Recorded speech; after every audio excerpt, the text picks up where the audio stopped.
My roommate is trying to sublease her room to someone who assaulted me in the past, saying tough luck, not her problem, and to deal with it. Posted by you/Blothro111.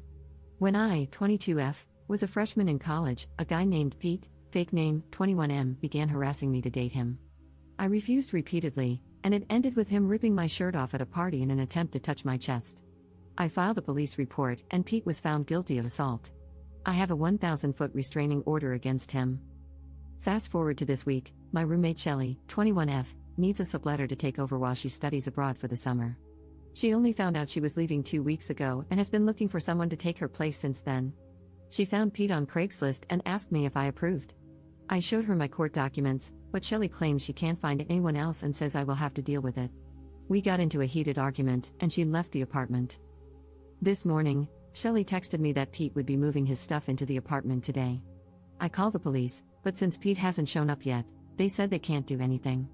Shelly also says she will stay for the remainder of the week. The lease states that she can move in whoever she wants without my permission, and the same goes for me, but the restraining order complicates things. The landlord told me it's between Shelly and me to figure out. Both Shelly and I have 1-year leases that expire in December with the same terms. Commenter. Is Pete aware that you're the person he'll be sharing the apartment with? You might want to let him know that you'll call the police if he sets foot in the place. Ops response. Pete is aware that I'm the roommate because Shelly posted the ad with a photo of both of us, without my permission.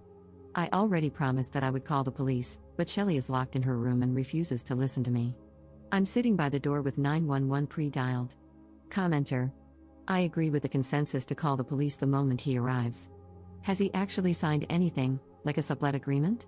If so, he'll probably be on the hook to pay for an apartment he can't legally step into.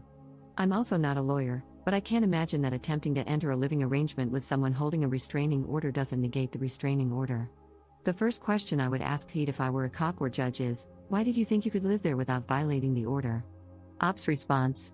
Shelly claims that Pete has already paid her for all 3 months in advance and that he signed a contract with her.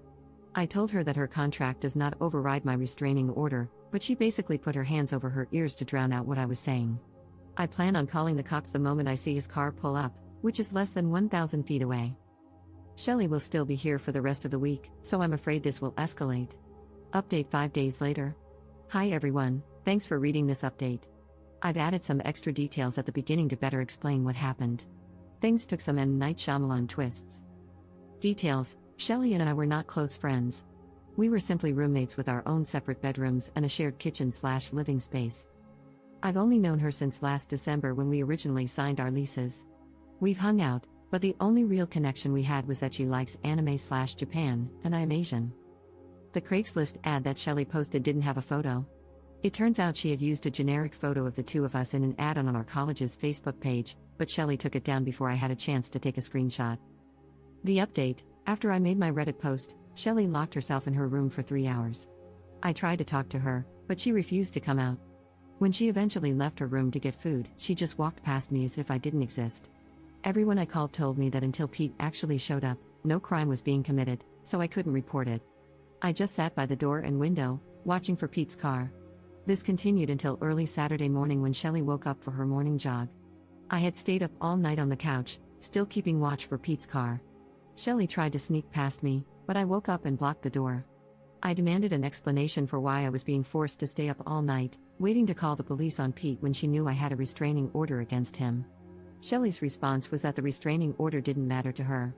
She claimed she had dealt with unreasonable people like me before and had never listened to a restraining order, so why should she start now? The more I listened, the sicker I felt. Shelly basically admitted to me that she is a beach. I told Shelly she was a real piece of work and that I would continue keeping watch for Pete while considering legal action. She replied that she was done looking for subletters and that it was my problem. I told her to go for her jog, and she left, only to return a bit later and lock herself in her room again. Around noon, I accidentally fell asleep because I had been awake for more than 36 hours. When I woke up, I saw Pete helping Shelly move her belongings into her car. While I didn't see him inside the apartment, he was helping her in the parking lot. I immediately locked them both out and called the police. When Pete and Shelly came back to the door and realized it was locked, Pete noticed me watching from the window. He blew up at Shelly, demanding to know why I was in the apartment and why she hadn't told him I was her roommate. He demanded his money back, and I could hear them yelling at each other through the door. When the cops arrived, they handcuffed both Pete and Shelly. I explained the situation, and Pete claimed he had text messages and emails to back up his side. The officers checked his phone and found messages from Shelley indicating that her roommate wouldn't care about XYZ because he's a chill guy. Pete had even posted his own ad looking for a male roommate.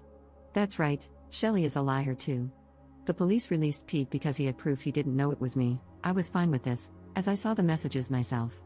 Shelley, however, was charged with disorderly conduct, and her mom came to get her. On Sunday evening, Shelley and her mom returned to the apartment to finish packing for her study abroad program. Shelley made snide comments about me definitely going roommate hunting to find her a subletter, as I had said I would. I ignored her. This morning, Shelley left for her flight. The good thing about separate leases? I'm only responsible for my rent, not hers. So, I'm going to sit back and relax for the rest of the summer while she gets evicted for failing to pay her share. Up in the comments. I wish she could have been charged with more, but she started bawling her eyes out to the police officer, and he went easy on her because she looks so young. To me, it's just another sign that she's an awful person because she was manipulating the cops. The lease explicitly states that I'm not liable for her rent, and even if she tries to sue me, it's my word against hers, and I'm confident I would win that legal battle. Pete is staying as far away from it as he can, and he apologized to me and is trying to get his deposit back from her.